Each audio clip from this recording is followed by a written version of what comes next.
அனைவருக்கும் வணக்கம். காசி ராஜாவோட பெண்களை பலவந்தமா தன்னோட ரதத்துல ஏத்திக்கிட்டு மற்ற அரசர்கள் மற்றும் இளவரசர்களை பார்த்து, முடிஞ்சா உங்களுக்கு வீரம் இருந்தா என்ன தடுத்து காட்டுங்க பார்க்கலான்னு சொல்லிட்டு தன்னோட ரதத்தை அஸ்தினாபுரத்தை நோக்கி செலுத்துறாரு பீஷ்மர். இதுவரைக்கும் முந்தைய பதிவுல பார்த்தோம். இதுக்கு அப்புறம் என்ன நடந்தது அப்படிங்கறத இனி பார்க்கலாம். பீஷ்மரோட இந்த வார்த்தைகளை கேட்ட அனைத்து அரசர்களும் கோபமடைகிறாங்க. அத்தனை அரசர்களும் கோபத்தோட தங்களது தோள்களை தட்டிக்கிட்டு மீசைய முறுக்கிக்கிட்டு தங்களோட ஆயுதங்களையும் அஸ்திரங்களையும் கவசங்களையும் எடுத்துக்கிட்டு தங்களோட ரதத்துல ஏறி கோபத்தாலும் பொறாமையாலும் கண்கள் சிவக்க அவங்க பீஷ்மரை பின்தொடர்றாங்க. அந்த அத்தனை அரசர்களுக்கும் பீஷ்மர் ஒருத்தருக்கும் யுத்தம் மூழுது. அந்த அத்தனை அரசர்களும் சேர்ந்து ஒரே நேரத்துல 10,000 அம்புகளை பீஷ்மர் மேல தொடுக்கிறாங்க. பீஷ்மர் அந்த அத்தனை அம்புகளையும் தன் கிட்டையே வரவிடாம பாதியிலேயே தடுத்து நிறுத்துறாரு.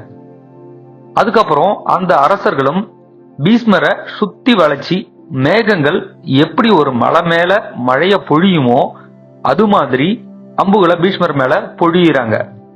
பீஷ்மர் அந்த அத்தனை அம்புகளையும் தன் அம்புகளால தடுத்து தன் மீது அம்புகளை தொடுத்த அத்தனை அரசர்களையும் ஒவ்வொருத்தரையும் 3 அம்புகளால தாக்கி காயப்படுத்துறாரு. இப்படி பீஷ்மரால காயப்படுத்தப்பட்ட அந்த அரசர்கள் மேலும் கோபமுற்று அவர்கள் ஒவ்வொருத்தரும் பீஷ்மரை 5 அம்புகளால காயப்படுத்துறாங்க. பீஷ்மர் மீண்டும் வீறு கொண்டு எழுந்து எல்லா அரசர்களையும் 2 அம்புகளால தாக்குறாரு. அதாவது பீஷ்மர் எல்லா அரசர்களையும் 5 அம்புகளால தாக்கியிருக்காரு. பதிலுக்கு அந்த அரசர்களும் பீஷ்மரை 5 அம்புகளால தாக்கியிருக்காங்க. அந்த யுத்தம் தேவ அசுரர்களுக்கு இடையே நடக்கிற மாதிரி நடக்குது. பீஷ்மர் அந்த யுத்தத்துல வில்களையும் கொடிகளையும் கவசங்களையும் தலைகளையும் ஆயிரக்கணக்கில் தம் அம்புகளால வீழ்த்துறாரு.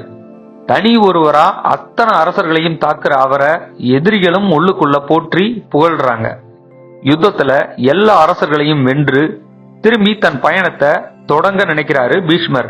அப்போ மகாராஜா சால்வன் பீஷ்மரை யுத்தத்துக்கு அழைக்கிறான். பயம் என்பதையே சிறிதும் அறியாத பீஷ்மர் மகாராஜா சால்வனின் சொல்லை கேட்டு கோபத்தோடு தன்னோட ரதத்தை திருப்பி சால்வனை நோக்கி வராரு. மகாராஜா சால்வனுக்கும் பீஷ்மருக்கும் நடக்க போற யுத்தத்தை ஏற்கனவே அங்க பீஷ்மரால தோற்கடிக்கப்பட்ட அரசர்கள் எல்லோரும் ஆவலோட பார்க்க தொடங்குறாங்க.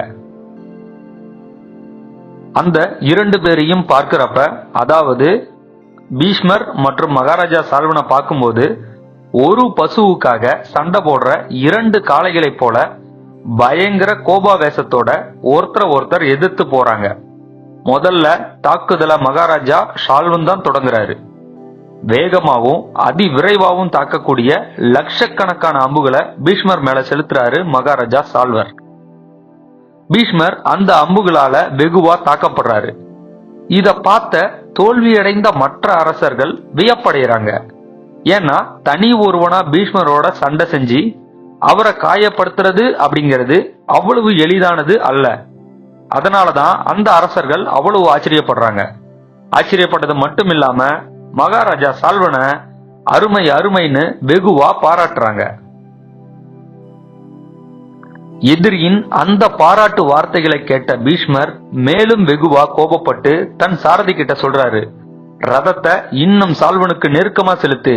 கருடன் எப்படி பாம்பை கொல்லுமோ அது மாதிரி நான் இன்னைக்கு அந்த சால்வனை கொல்வேன் அப்படின்னு சொல்லி கர்ஜிக்கிறாரு பீஷ்மர்.